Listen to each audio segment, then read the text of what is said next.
Hello and happy Friday, everyone. I'm Mike Mickle. Welcome to INN News. We begin with Your Vote 2012 and the last debate before the first real contest for Republican presidential candidates. That debate took place in western Iowa last night. The state holds the nation's first nomination contest. 7 candidates took the stage, but only one found himself under assault from nearly all of his rivals.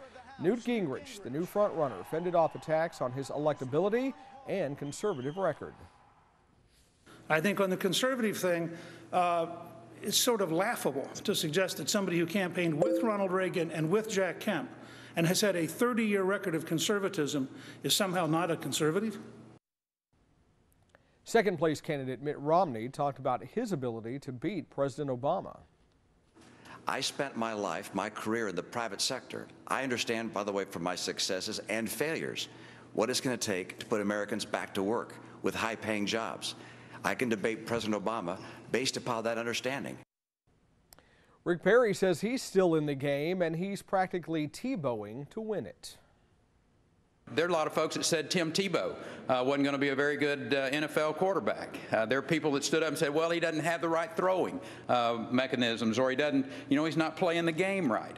And, he won 2 national championships, and that looked pretty good. We were the national champions in job creation back in Texas. And so, but am I ready for the next level? Let me tell you, I hope I am the Tim Tebow of the Iowa caucuses. The Iowa caucuses are on January 3rd. There's some work to be done if Perry wants a Tebow. Here's where the candidates stack up in the latest average of polls by Real Clear Politics. Gingrich is holding the lead with just over 33%. Romney's behind that with nearly 23%. Ron Paul is in third with 10%. Michelle Bachmann has moved ahead of Perry with 7.5%. Perry falls to 5th with just under 7%. Rick Santorum and John Huntsman are at the bottom with 3.5% and just over 3%. Well, a child porn ring involving 22 countries gets busted up, plus one actor gets roughed up while being an activist. Here's your Global News Now.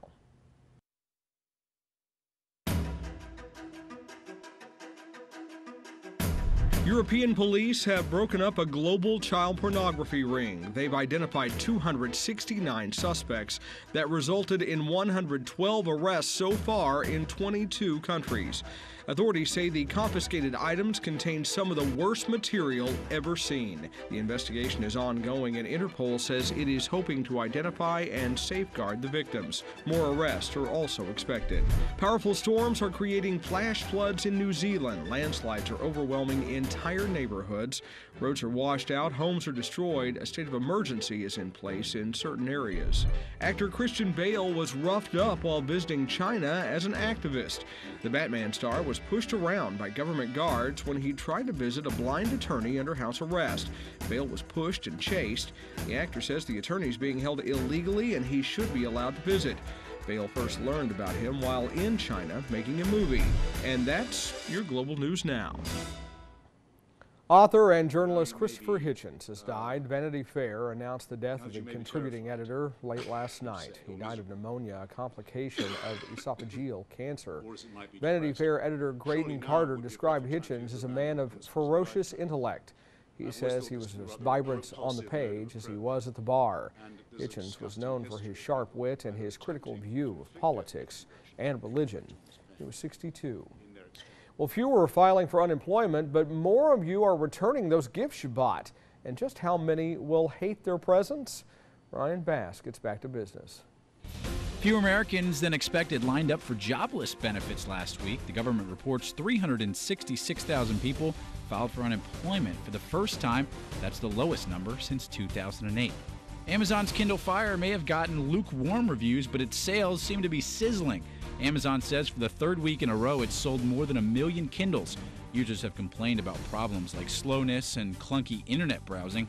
Amazon is promising an update within 2 weeks.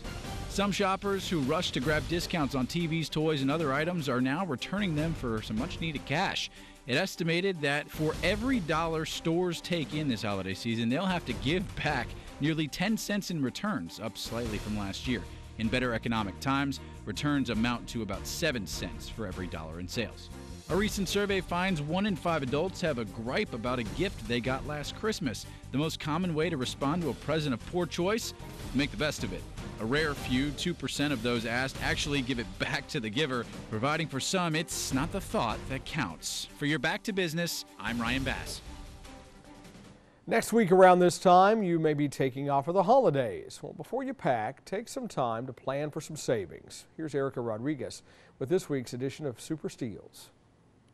If you're heading out of town for the holidays, you want to start by planning ahead for gas prices. It might seem like a small detail, but if you're driving a long distance, the price can really add up. GasBuddy.com is great because it shows you the gas prices from your area, and you can decide where the best place to fill up is based on that information. You can also look up places that you'll be driving through and see what the gas prices are like there, so you can strategically map out where you're going to stop for gas. This can save you a pretty penny on your holiday travels. For more information on how to save money on groceries and other aspects of life, check out my blog at supersteals.com. I'm Erica Rodriguez. Thanks for watching. Well, as if we don't have enough temptation during the holidays, Burger King is giving away free French fries today. They want you to try their new recipe and leave feedback on their Facebook page.